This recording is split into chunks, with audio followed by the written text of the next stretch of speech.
Interview Expert est aujourd'hui du côté de Sangatte en compagnie de monsieur le député Marc de Florian. Monsieur le député, merci dans un premier temps d'accepter cette interview. Allez, que sera effectivement pour vous 2024? Pour vous, c'est le début d'une carrière? C'est surtout la continuité d'un engagement au service des habitants de la circonscription. Ce soir, on est à Sangatte, Blériot-Plage, et donc c'est une commune pour laquelle je suis engagé depuis des années maintenant comme élu communautaire de Grand Calais Terre et Mer. Et puis pour les 25 communes qui composent la circonscription, c'est la continuité d'un engagement qui a commencé il y a quelques années maintenant et qui se poursuivra sous la forme que décideront les habitants et les électeurs de notre territoire. Qu'est-ce que vous avez déjà fait dans un premier temps pour 2024 en tant que député?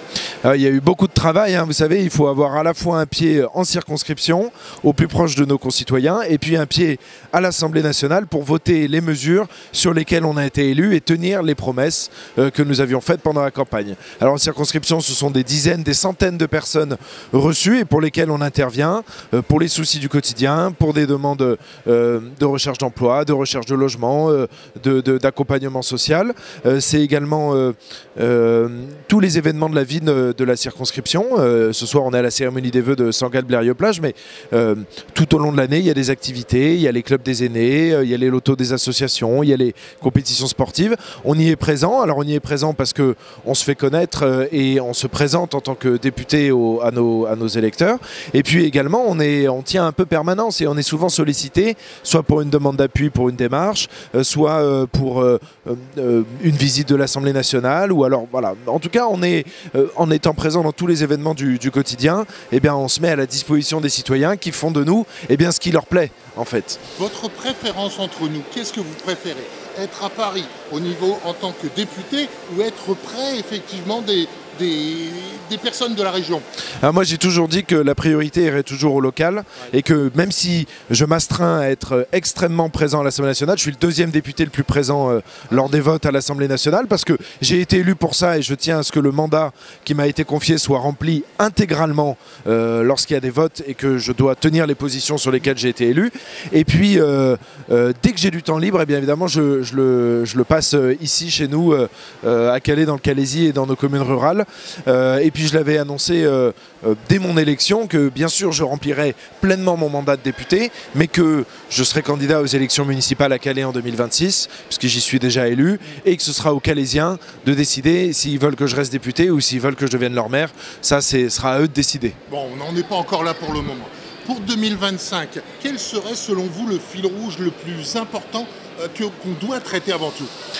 Alors le plus important, c'est d'obtenir un budget rapidement, en février ou en mars 2025. C'est ce qui est attendu par les collectivités locales. Les maires me l'ont suffisamment répété pendant les cérémonies des vœux, à raison. Les entrepreneurs ont également besoin de stabilité et de visibilité sur ce que sera la fiscalité sociale et économique sur leur activité. Et puis les électeurs aussi ont globalement besoin d'être assurés sur le fait que, eh bien oui, malgré la division des forces politiques à l'Assemblée nationale, eh bien on arrive à trouver une solution de compromis qui fasse que le pays aille dans le bon sens en faveur du pouvoir d'achat, de la sécurité, de la fin de l'allègement de la fiscalité, tout en permettant évidemment le soutien social à ceux qui en ont besoin.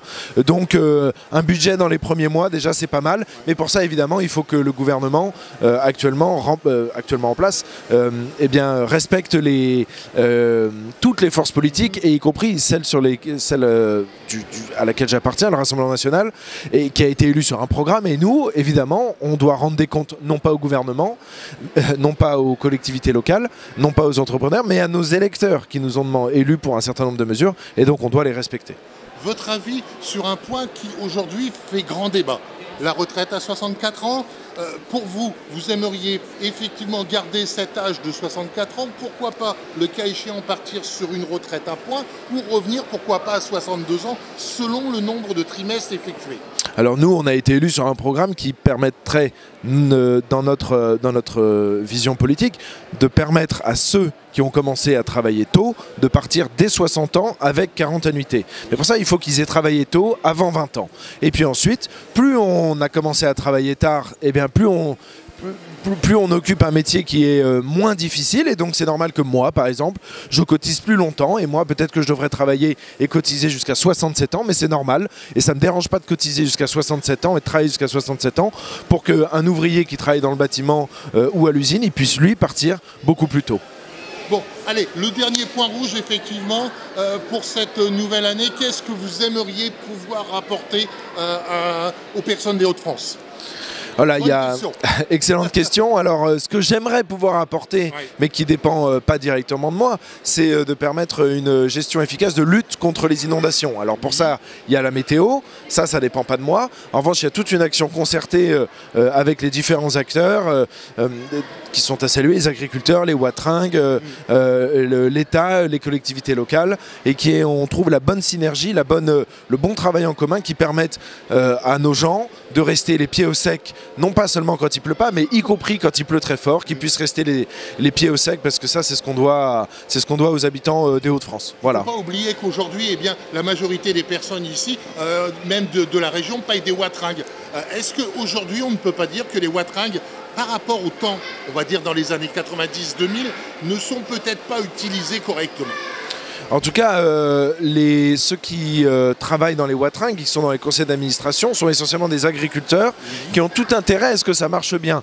Et d'ailleurs, ils accordent à ces sections de watringues des heures de bénévolat. Ils ont même avancé du carburant et de l'argent de leur propre poche l'hiver dernier pour que les gens restent les pieds au sec et protéger nos villages.